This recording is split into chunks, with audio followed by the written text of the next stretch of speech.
I'm Sister Miller with Singing Time Ideas that go along with the Come Follow Me lesson, and today we are talking about David and Goliath.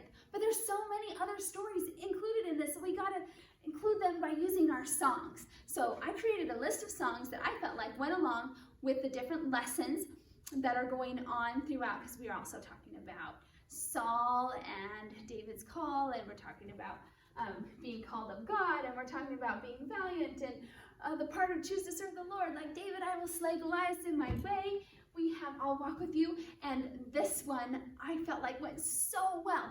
First of all, I was able to talk to the kids about Jonathan, who was Saul's son, who even though his father hated David, Jonathan was a true friend. And so even when we know that other people don't like somebody, we could still be a true friend to them. And I also talked about how when Samuel went to go get the next king, he thought that David's older brother was the one because he looked so good. But the Lord taught him to not look on the outward appearance, but to look on the heart. And so this song was all about being a true friend and looking on the heart. Even if people look different on the outside, we can love them for what's inside. And obviously keep the commandments, goes along with anything. And we are preparing to sing for our dads for Father's Day. I tried to create a long list because part of the singing time today was that they got to choose what song. And so I wanted to have plenty of songs to choose from and even have some extra at the end and not make the last person have to pick the last song. So what did we do for our activity? I printed off this Goliath, and I'll try and put a link below if I possibly can, that you can actually print the entire body, and it looks amazing. But there was no way that my printer was going to be able to handle all those pages and all that printing. So it's like 61 pages, and you tape it all together. It does look amazing. So what I thought I could do, which would be not too time consuming, was to just print, I think it was like the first 13 pages, and then tape them together like that. And as you can see, my printer even struggled with that.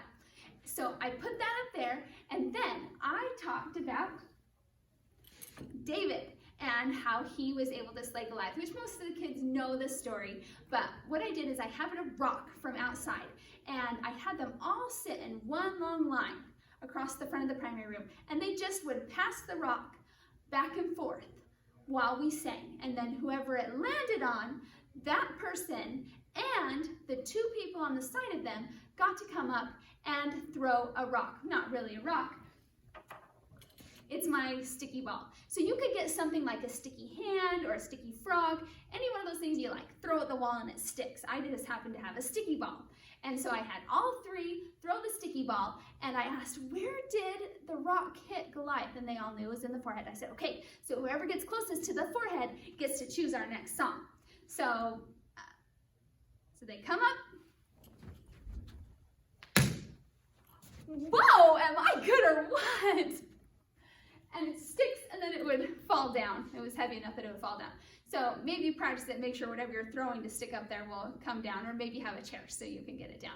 So whoever was closest to the forehead got to choose our next song, pass the rock back and forth.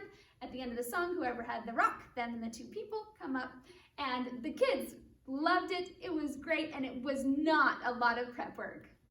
I would love to hear from you and what you have done to teach the lesson about David and Goliath in your singing time. Please put comments below. I'll see you next week.